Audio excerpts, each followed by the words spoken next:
Dear viewers, প্রীতি ও শুভেচ্ছা নিন। দেখুন, বদলি বিষয়ে কথা বলতে আসলাম। সুপারিশ পাওয়া এমপিভুক্ত শিক্ষকদের বদলি নীতিমালা সংশোধনের দাবি।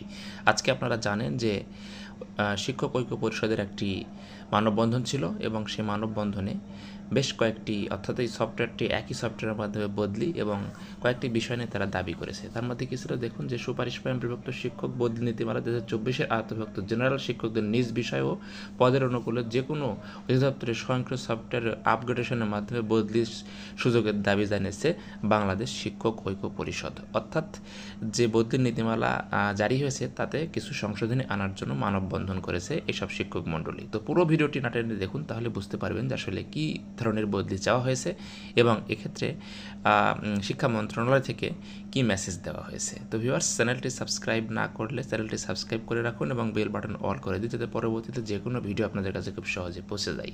দেখুন, মানববন্ধনে বক্তারা বলেছেন যে এমপিভুক্ত শিক্ষকদের শূন্যপদে বদলি নীতিমালা 2024 প্রকাশিত হয়েছে। এজন্য অন্তর্বর্তীকালীন সরকারের প্রতি কৃতজ্ঞতা জানাচ্ছে। বদলি নীতিমালার মাধ্যমে স্ব অধিদপ্তর স্বয়ংক্রিয় সফটওয়্যারের মাধ্যমে বদলি কার্যক্রম সম্পন্ন করা হবে, কিন্তু আমাদের প্রথম থেকে দাবি ছিল অধিদপ্তর নির্বিশেষে স্কুল শূন্যপদে বদলি করা হোক। স্কুল, কলেজ, মাদ্রাসা ও কারিগরি শিক্ষা প্রতিষ্ঠানগুলোতে একই সফটওয়্যারের মাধ্যমে বদলি করার কথা শিক্ষকরা দীর্ঘদিন ধরে দাবি করে আসছিল।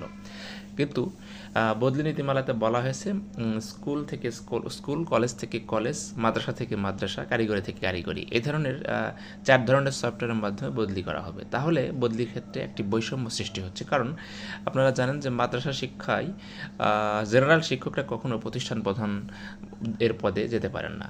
সেক্ষেত্রে জেনারেল শিক্ষকরা মাদ্রাসা শিক্ষায় কী এমন দোষ করলো যে তারা আজীবন তাদের ওই পদেই চাকরি করতে হবে। আর এটা থেকে মুক্তি পাওয়ার একমাত্র উপায়, যে সুযোগ যদি থাকে, মেধায় যদি হয়, তাহলে সেক্ষেত্রে অবশ্যই জেনারেল শিক্ষকদের একই সফটওয়্যারের মাধ্যমে মাদ্রাসা টু স্কুল টু কারিগরি শিক্ষা প্রতিষ্ঠানের বদলির ব্যবস্থা করতে হবে। মাদ্রাসা টু কলেজ অর্থাৎ সমপদে একই সফটওয়্যারের মাধ্যমে সমগ্রেডে। এটা এই শিক্ষক ঐক্য পরিষদের দাবি রয়েছে। এছাড়া এখানে আরও দাবি করা হয়েছে যে এই একই প্রতিষ্ঠান থেকে সর্বোচ্চ একজন শিক্ষক বদলি করা যাবে, এই ধারাটিও তারা তুলে নেওয়ার জন্য দাবি করেছে। তো এই বিষয়ে তারা স্মারকলিপি দিয়েছে শিক্ষা মন্ত্রণালয়ে। শিক্ষা মন্ত্রণালয় তাদের কথা শুনেছে, মনোযোগ সহকারে শুনেছে এবং তার আরও একটা গুরুত্বপূর্ণ দাবি করেছে, সেটা হচ্ছে ষষ্ঠ গণবিজ্ঞপ্তির আগেই শিক্ষকদের অন্তত একবার বদলির সুযোগ দিতে হবে। কারণ আপনারা জানেন যে ষষ্ঠ গণবিজ্ঞপ্তিতে 1 লাখের বেশি পদ শূন্য রয়েছে। তো এখন অনেকেরই নিজ নিজ অঞ্চলে প্রতিষ্ঠানগুলোতে পদ শূন্য রয়েছে। এখন যদি ষষ্ঠ গণবিজ্ঞপ্তি আগে দেওয়া হয় আর যদি বদলি পরে করা হয়, তাহলে অনেক শিক্ষকই তার বাড়ির কাছে আসতে পারবেন না এবং পুনরায় তাদেরকে আরও দীর্ঘদিন তারা যে কষ্টের জীবনযাপন করছে, বাড়ি থেকে শত শত মাইল দূরে মাত্র 12,000 টাকা বেতনে চাকরি করছে, এটা তাদের জন্য আরও বেশি কষ্টদায়ক হয়ে যাবে এবং আরও দীর্ঘায়িত হবে।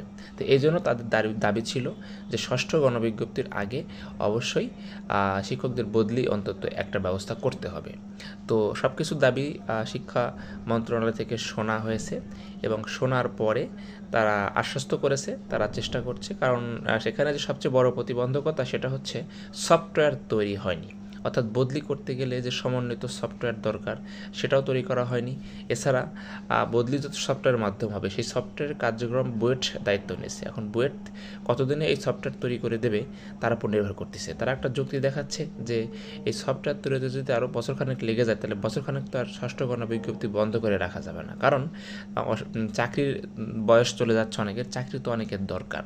আপনারা তো অন্তত চাকরি পেয়েছেন, দূরে হলেও চাকরি করতে পারছেন, কিন্তু তারা চাকরি পায়নি, তারা তো আরও বেশি কষ্টে আছে। তো এরকম যুক্তি এনটিআরসি দেখাচ্ছে। তো এখন যুক্তি যেটাই দেখাক, এনটিআরসি ইচ্ছে করলে অনেক কিছু করতে পারবে। এখানে দাবি আদায় করতে গেলে আমাদের আন্দোলন করতে হবে, যারা বদলি নিতে চাই। ধন্যবাদ, ভালো থাকবেন।